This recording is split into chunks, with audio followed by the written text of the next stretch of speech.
રાજકોટના ઉપલેટાના સેવંત્રા ગામ પાસે મોજેશ્વર મહાદેવ મંદિર પાસેનો સતનામ સાગર ચેકડેમ તૂટી ગયો છે। મોજ ડેમના ગેટ ખોલાયા બાદ નદીમાં પાણીની આવકના કારણે 2005માં બનાવેલ સતનામ ચેકડેમ તૂટ્યો છે। ચેકડેમનો પારો તૂટી જતા પાણી વહી રહ્યું છે। સેવંત્રા ગામનો ખેડૂતોનો મુખ્ય પાણીનો સ્ત્રોત આ ચેકડેમનો પારો તૂટતા ખેડૂતો મુશ્કેલીમાં મુકાયા છે। આ ગામના 2500થી વધારે ખેતરમાં શિયાળા અને ઉનાળા પાણીનો ઉપયોગ લેવાતો હતો। અગાઉ 3 વર્ષ પહેલા સરપંચે પણ ચેકડેમનો પારો નબળો પડી ગયાની રજૂઆત કરી હતી અને હવે પારો તૂટતા પાણીનો ગાળ થઈ રહ્યો છે। હવે પાળો તૂટી જતા પાણીનો વેડફાટ થઈ રહ્યો છે। લાંબા ટાઈમનો ઘઉં કે ઈ પિયત નહીં થાય, પણ ટૂંકા પિયત શિયાળુ પિયત થઈ શકશે। અને અત્યારે હાલની અંદર આટલો અવિરત વરસાદને હિસાબે છે, જે અત્યારે જે વાવેલું છે એ સંપૂર્ણ નાશ પામેલ છે। એરડા, કપાસ, તુવેર, સોયાબી અને મગફળી આ બે મોલની અંદર જ છે। એની અંદર 20% જેવો જીવિત છે, બાકી સંપૂર્ણ નાશ પામેલું છે। તો વાત હવે સહાય આપોની।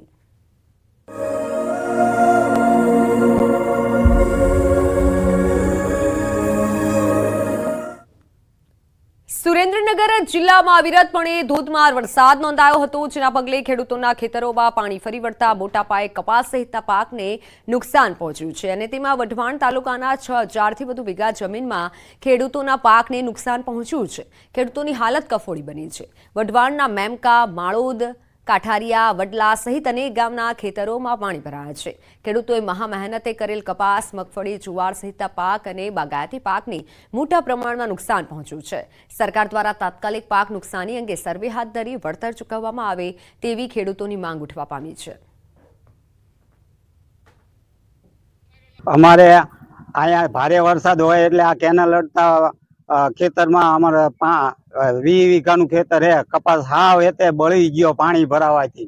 અને દર વર્ષે ભારે વરસાદ હોય ત્યારે અમારે બળી જ જાય। અમારે સરકારને એટલી માંગણી છે કે એ લોકો ખેતર ઉપર આવી અને સર્વે કરી જાય, અને સર્વે ન કરે એ લોકો ચોપડામાં એમની મેળે આંકડા મેકી દે છે અને પછી કહે કે આવી રીતના થઈ ગયું સર્વે। એ નહીં, પણ એ લોકો રૂબરૂ આવે અને સર્વે કરી જાય કે ભાઈ રેન્ડમલી આ લોકો સર્વે કરતા હોય છે। 5 ખેતરમાં સર્વે કરી લીધો પછી બીજી સીમમાં જતા રહે, એવું નહીં કે સ્પોટ ઉપર સર્વે થાય તો ખેડૂત સાથે ન્યાય થશે।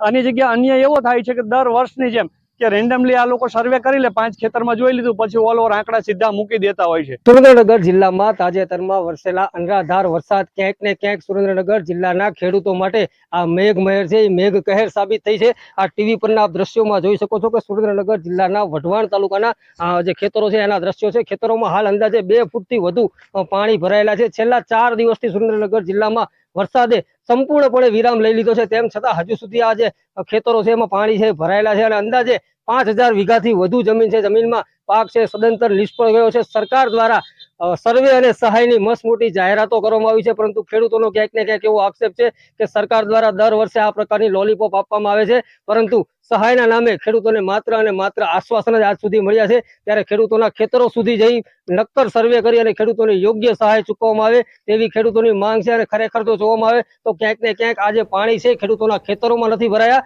પરંતુ ખેડૂતોના નસીબ પર પાણી ફરી વળ્યા હોય તેવી સ્થિતિ સર્જાઈ છે। અક્ષય જોશી, ન્યૂઝ 18 ગુજરાતી, સુરેન્દ્રનગર। ખેડાના માતરના પુનાજ ગામમાં ડાંગરના પાકમાં લવાલ કાંસ પાણી ફરી વળ્યા છે। 900 વીઘાથી વધુ જમીનમાં ડાંગરનો પાક નિષ્ફળ જવાની ખેડૂતોમાં ભીતિ સેવાઈ રહી છે। ત્યારે ન્યૂઝ 18 ગુજરાતી પુનાજ ગામના ખેડૂતો વચ્ચે પહોંચ્યું। છેલ્લા 4 દિવસથી ખેતરોમાં પાણી ભરાયેલા છે। લવાલ કાંસના પાણી ખેતરોમાં ફરી વળતા તારાજી સર્જાઈ છે। ડાંગરના ખેતરોમાં ઢીચણસમાં પાણી ભરાયેલા છે। ખેડૂતોએ કહ્યું કે સરકાર સર્વે કરી યોગ્ય સહાય ચૂકવે। ખેડૂતોએ 1 વીઘા દીઠ 15 થી 20 હજાર રૂપિયાનો ખર્ચ કર્યો છે। વધુમાં ખેડૂતોએ ઉનાળા દરમિયાન ડાંગરનો પાક કરવા માટે પાણી આપવાની માંગ કરી છે। વરસાદના લીધે જો ફૂલ પાણી આવી ગયું બધે, અને કાંસ સાફ સફાઈ નતું કર્યું તે અમારે બધું કાંસનું પાણી જ બધે ફરી વળ્યું છે। કેટલું નુકસાન થયું? હવે 1000-1500 વીઘાનું બધું નુકસાન જ છે। હવે જયારે જરૂર હતી ત્યારે કેનાલમાં પાણી આવ્યું નહીં, ત્યારે અમે આગળ ગમે તેમ કહીને આમ તેમ દમચમ મૂકીને કાહળીમાંથી નિકાસમાંથી મૂકીને અને ધરું ઉછેરી મોટા કર્યા। પછી સાથે પાણીનો વરસાદ આવી ગયો એકદમ, તે બધી ચારી તમે જુઓ બધી ભરી ગયેલી છે. ખેડા જિલ્લામાં ઉપરવાસમાં ભારે વરસાદ અને અહીં આગળ સામાન્ય વરસાદમાં ખેડૂતોના ખેતરોમાં જળબંબાકારની સ્થિતિ થઈ છે. ન્યૂઝ 18 ગુજરાતી પહોંચ્યું છે માતર તાલુકાના પુનાજ ગામે. પુનાજ ગામની અંદર અંદાજિત 1000 થી વધુ હેક્ટરમાં ડાંગરના પાકને નુકસાન થયું છે. હું જે ઊભો છું તે ખેતરની અંદર હજુ પણ મારા ઢીચણસમાં પાણી છે, એટલે ડાંગર સંપૂર્ણ નાશ જવાની શક્યતા છે. અહીંના ખેડૂત જોડાયા છે. શું નામ તમારું અને શું પરિસ્થિતિ? મારું નામ મનહરદાન ગોવિંદભાઈ ગઢવી, ગામ પુનાજ, તાલુકો માતર. મનોહરભાઈ, કેવી પ્રકારની સ્થિતિ છે? છેલ્લા 5 દિવસથી અહીંયા ઉપરવાસમાં ભારે વરસાદ આણંદ જિલ્લામાં નડિયાદમાં પડવાથી અમારા લવાલ કાંસમાં પાણી આવ્યું છે અને સાબરમતી અને વાત્રકનો ધક્કો હોવાથી આ પાણી અંદર જઈ શકતું નથી. એટલે અમારી કેરવાડીમાં ફરી વળ્યું. લગભગ અમારા ગામમાં 2200 હેક્ટર કરતા વધુ ડાંગરનું નુકસાન થયું છે. નુકસાન થયું છે. અન્ય પણ ખેડૂત છે. કેટલા રૂપિયાનો વીઘા દીઠ ખર્ચો કર્યો હતો અને કેવા પ્રકારનું નુકસાન થયું છે? અંદાજે તો આચેકા ખેડૂતના 20 થી 25 થયો છે. રોપામણ ને બધું અને ખાતર અન્ય નાખ્યું છે તે 35 થી 40 એક વીઘે ખર્ચો લાગ્યો છે. બરાબર. વીઘા દીઠ 30,000 રૂપિયા જેટલો ખર્ચો થયાનું ખેડૂતો જણાવે છે. અન્ય પણ એક ખેડૂત છે, તેમની સાથે પણ વાત કરવાનો પ્રયત્ન કરીશું. દાદા, ડાંગર આફર થવાનું નથી એવું લાગી રહ્યું છે, શું કહેશો? ડાંગર તો હવે થાય નહીં. હવે બીજું શું પાક કરો એની ઉપર ગામનો આખો આધાર રહ્યો. લગભગ બધી જ ડાંગર બોરાણમાં જઈ છે. આ છોડવામાં ઝાડીને ઊભા છે એ કઈ છોડવો રહેવો લાગતો નથી. અમે સરકાર પાસે તો એટલી જ અપેક્ષા રાખી શકીએ કે જે થાય એ યથાયોગ્ય અમને મળતર આપે, વત્તા ઉનાળુ પાક માટે પાણીની સગવડ કરી આલે. કારણ કે એક વીઘે લગભગ 15,000 થી 20,000 રૂપિયા ખર્ચો થયેલ છે, જે હાલમાં કઈ મળી શકે એમ નથી અને કોઈ વળતરની આશા નથી.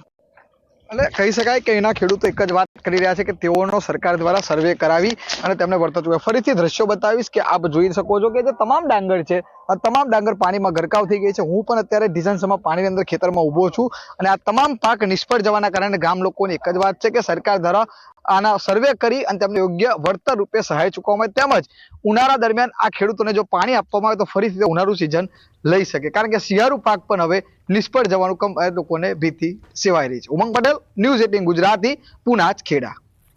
પંચમહાલ જિલ્લામાં 25 થી 28 ઓગસ્ટ દરમિયાન એટલે કે 3 દિવસ સુધી મેઘ કહેર જોવા મળ્યો હતો. ભારે વરસાદના પગલે મકાઈ અને શાકભાજીના પાકને ભારે નુકસાન થયું છે. એક તરફ જંગલી ભૂંડ અને નીલગાય દ્વારા પાકને નુકસાન કરવામાં આવ્યું છે, બીજી તરફ કુદરતનો કહેર જોવા મળ્યો છે. ત્યારે ખેડૂતોની સ્થિતિ કફોડી બની છે. જિલ્લામાં 1.61 લાખ હેક્ટર જમીનમાં વાવેતર કરવામાં આવ્યું, જેમાંથી 60,000 હેક્ટરમાં ભારે વરસાદ અને પવનના કારણે પાકને નુકસાન થયું હોવાનું પ્રાથમિક તબક્કે બહાર આવ્યું. ખેડૂતો દ્વારા તંત્ર પાસે સર્વે કરી વળતરની માંગ કરવામાં આવી. ત્યારે આ અંગે જિલ્લાના ખેતીવાડી અધિકારીએ જણાવ્યું હતું કે સર્વેની કામગીરી ચાલુ છે. થોડા સમયમાં નુકસાનનો ચોક્કસ આંકડો સામે આવશે, ત્યારબાદ સહાયની કામગીરી હાથ ધરાશે. અમારી બધાની રજૂઆત એવી છે કે ભારે વરસાદ થવાને કારણે મકાઈનો ઊભો પાક સદંતર નષ્ટ થઈ ગયો છે, બીજા પાકોને પણ ભારે નુકસાન થઈ ગયું છે. તો અહીંના બધા ખેડૂતોની બધાની માગ એવી છે કે તાત્કાલિક ખેતીવાડી વિભાગ દ્વારા આ જે પાકોને નુકસાન થયેલું છે એનું તાત્કાલિક સર્વે થઈ જાય. 1.5 એકર મકાઈ કરી હતી, એમાં ભૂંડને રોજ ખાઈ ગયા અને ત્યાર પછી થોડું વધ્યું. વરસાદે બહુ નુકસાન કર્યું છે. પાણી ભરાયું, બધું જમીન દોષ મકાઈ થઈ ગઈ છે. એટલે હવે જે કંઈ હતું એ બધું જ પૂરું થઈ ગયું છે. એમાં તો ગુજરાત બધું ચલાવતા હતા, પણ અત્યારે બધું જ પૂરું થઈ ગયું છે. એટલે હવે જે કંઈ સરકારને માંગણી કરીએ છીએ જે કંઈ વળતર અમને થોડું ઘણું છે વળતર આપે. મકાઈનો પાક, સોયાબીનનો પાક, કપાસ અને શાકભાજીમાં અસરગ્રસ્ત થયેલ છે. કુલ અસરગ્રસ્ત વિસ્તાર જોઈએ તો ટોટલ 61,000 હેક્ટર જેટલા પાકના વિસ્તારમાં અસર થયેલ છે. પંચમહાલ જિલ્લામાં મઘા નક્ષત્રમાં મેઘરાજાએ ધડબડાટી બોલાવી હતી, જેને લઈ નદી નાળા, ડેમ, જળાશય છલકાઈ ગયા છે, જેથી ખેડૂતોમાં એક તરફ શિયાળુ પાકના સિંચાઈ માટે પાણી મળવાની એક આશા બંધાઈ છે, સાથે સાથે જ ખેડૂતોમાં એક તરફ નુકસાની પણ થઈ છે. જે રીતે વરસાદી માહોલ પવન સાથે જામ્યો હતો અને જેને લઈ મકાઈનો જે પાક છે તે તમામ આડો પડી ગયો છે અને આડો પડી જતા જ ખેડૂતોનો તૈયાર થયેલો મકાઈનો પાક હાલ બિલકુલ ખલાસ થઈ ગયો છે એમ કહેવું પણ અતિશયોક્તિ નથી. હું આપને સીધા દ્રશ્યો બતાવીશ, આપ દ્રશ્યોમાં જોઈ શકો છો જે પ્રમાણે હાલ ખેડૂતોની હાલત છે. ખેડૂત જુઓ છો, ખેડૂત નિરાશ વદને પોતાનો પાક આડો પડી ગયો છે તેને નિહાળી રહ્યો છે.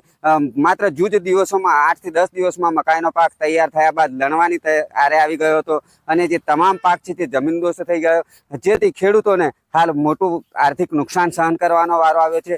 પંચમહાલ જિલ્લાની વાત કરવામાં આવે તો 1,61,000 હેક્ટર જમીનમાં ખેડૂતોએ ચોમાસાની ખેતી કરી હતી. જિલ્લામાં મુખ્યત્વે મકાઈનો પાક કરવામાં આવતો છે અને મકાઈના પાક પર ખેડૂતોને એક આશા બંધાતી હોય છે. જિલ્લા ખેતીવાડી અધિકારીના જણાવ્યા મુજબ પંચમહાલ જિલ્લામાં 60,000 હેક્ટર જમીનમાં અસરગ્રસ્ત વિસ્તાર તરીકે હાલ સર્વે કરવામાં આવી રહ્યું છે. સાથે સાથે જ આગામી દિવસોમાં સર્વેના રિપોર્ટ બાદ નુકસાન અંગેનું વળતર ચૂકવવા માટે સરકારને રિપોર્ટ કરવામાં આવશે. પરંતુ હાલ તો પંચમહાલ જિલ્લાના જે ખેડૂતો છે તે બેહાલ થયા છે અને તેમની કફોડી હાલત બની છે, જેથી ખેડૂતો દ્વારા સરકાર દ્વારા નુકસાનીના વળતર અંગેની માગણી કરવામાં આવી રહી છે. રાજેશ જોશી, ન્યૂઝ 18 ગુજરાતી, ગોધરા, પંચમહાલ. વડોદરામાં જળ પ્રકોપથી મોટા પાયે નુકસાન થયું છે. પૂરના કારણે ઇલેક્ટ્રોનિક્સ વાહનોને પણ મોટું નુકસાન થયું છે. ત્યારે લોનથી લીધેલા માટે 3 EMIની માફી આપવા કોંગ્રેસ દ્વારા રજૂઆત કરવામાં આવી. સીએમને પત્ર લખી લોનના 3 હપ્તા માફ કરવા માટે રજૂઆત કરાઈ.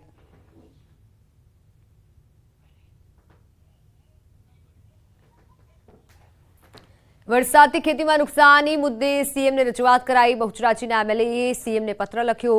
સુખાજી ઠાકોરનો સીએમ અને કૃષિ મંત્રીને પત્ર. નુકસાનીનો સર્વે કરી વળતર ચૂકવવા માટે માંગ કરાઈ. બહુચરાજી, મહેસાણા, જોટાણામાં ખેડૂતોને નુકસાન. કપાસ, એરંડા, જુવારના પાકને નુકસાન.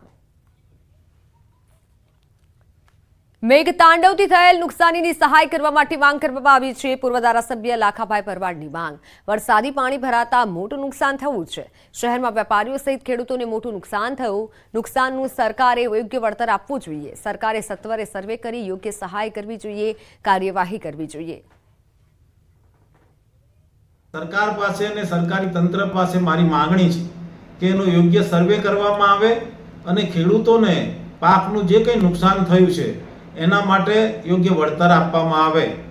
કલેક્ટર શ્રી સાથે પણ મારી ટેલિફોનિક વાત થઈ હતી અને એમને પણ વિરમગામ મત વિસ્તારમાં જ્યાં જ્યાં નળકાંઠાથી લઈને દરેક જગ્યાએ જે કંઈ અતિવૃષ્ટિના કારણે નુકસાન થયું છે એનાથી માહિતગાર કર્યા છે અને કલેક્ટરશ્રીએ પણ કહ્યું છે કે અમે સર્વની કામગીરી હાથ ધરીને અને યોગ્ય વળતર આપવાની પૂરી કોશિશ કરીશું એવી હૈયાધારણા પણ આપી છે. મહીસાગરમાં પશુ મોતની તાત્કાલિક સહાય ચૂકવાઈ છે. વીજળી પડતા 35 પશુઓના મોત થયા હતા. પશુ મોતની 8.4 લાખની સહાય ચૂકવાઈ છે. તંત્રએ અરજદારોને તાત્કાલિક સહાય ચૂકવી છે. વીજળી પડતા 35 જેટલા પશુઓના મોત નિપજ્યા હતા, પરંતુ પશુ મોતની 8.4 લાખની સહાય સરકાર દ્વારા તંત્ર દ્વારા ચૂકવી દેવામાં આવી છે.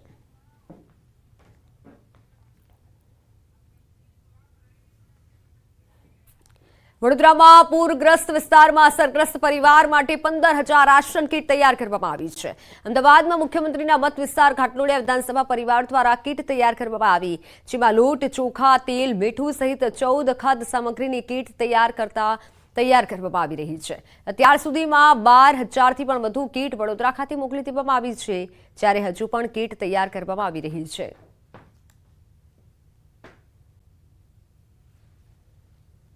પંદર દિવસ ચાલે એ પ્રમાણેની રાશનની કીટ, ઘઉંનો લોટ, ચોખા, દાળ, તુવેરની દાળ, ચા, ખાંડ, ગોળ, મીઠું, મરચું, હળદર આવી 15 દિવસ જે જીવન જરૂરિયાતની બેઝિક વસ્તુઓ છે એવી 15 દિવસ ચાલે એવી રાશનની કીટો 15,000 જેટલી કીટો અમે અહીંયા તૈયાર કરી છે.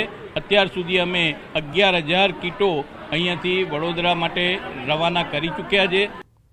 ભાવનગરમાં તંત્રની બેદરકારીનો એક વિડીયો વાયરલ થયો છે. ખાડા પૂરવાની કામગીરીમાં બેદરકારી. કોલ્ડ મિક્સ નામના મટીરીયલ્સથી ખાડામાં પુરાણ કર્યું. ચાલુ વરસાદમાં ખાડા પૂરવાની કામગીરી. વરસાદમાં ડામર પીગળતો જોવા મળ્યો છે. ખાડા પૂરવાની કામગીરીમાં મોટી બેદરકારી સામે આવી છે. ચાલુ વરસાદમાં ખાડા પૂરવાની કામગીરી કરવામાં આવી. વરસાદમાં ડામર પીગળતો જોવા મળ્યો છે. તંત્રની બેદરકારીનો આ વિડીયો વાયરલ થયો છે. લોકો તંત્ર સામે રોષ ઠાલવી રહ્યા છે કે આખરે આવું કેમ? ખાડા પૂરવાની કામગીરી પહેલા નથી કરવામાં આવતી, પરંતુ હવે વરસાદ બાદ ચાલુ વરસાદમાં ખાડા પૂરવાની કામગીરી કરવામાં આવી રહી છે, પરંતુ તે સમય દરમિયાન ડામર પીગળતો જોવા મળ્યો. ગાંધીનગરના કલોલમાં ટ્રાફિકે સર્જી મુશ્કેલી. ટ્રાફિકમાં હોસ્પિટલ લઈ જવાતા બાળકને મુશ્કેલી થઈ. બાળકને તેડી અને હોસ્પિટલ લઈ જવાયો. ટ્રાફિકમાં એમ્બ્યુલન્સ ફસાતા મુશ્કેલી પડી.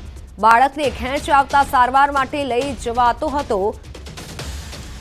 ટ્રાફિક હોવાથી બાળકને લઈ જવામાં મુશ્કેલી પડી હતી, જેથી બાળકને ઉંચકી અને લઈ જવાયો. ટ્રાફિકમાં એમ્બ્યુલન્સ ફસાઈ હતી. બાળકને ખેંચ આવી હતી, તેથી સારવાર માટે બાળકને હોસ્પિટલ લઈ જવાયો. કલોલની આ ઘટના કે જ્યાં ટ્રાફિકે મુશ્કેલી સર્જી. શિક્ષકોની ભરતીને લઈને સરકારનો મહત્વપૂર્ણ નિર્ણય. 4000 જેટલા જૂના શિક્ષકોની ભરતી કરાશે. બિન સરકારી અનુદાનિત માધ્યમિક ઉચ્ચતર માધ્યમિક શાળાઓમાં ભરતી થશે. માધ્યમિક વિભાગ માટે અંદાજિત 2000 શિક્ષકોની ભરતી કરાશે. ઉચ્ચતર માધ્યમિક વિભાગ માટે અંદાજિત 2000 શિક્ષકોની ભરતી થશે. કુલ 4000 જેટલા જૂના શિક્ષકોની ભરતી કરવા અરજીઓ મંગાવાશે. ઉમેદવારોએ 12 સપ્ટેમ્બરથી 26 સપ્ટેમ્બર સુધી અરજી ઉમેદવારે કરવાની રહેશે. GSERSC.in વેબસાઇટ પર ઓનલાઈન અરજી ઉમેદવારો કરી શકશે.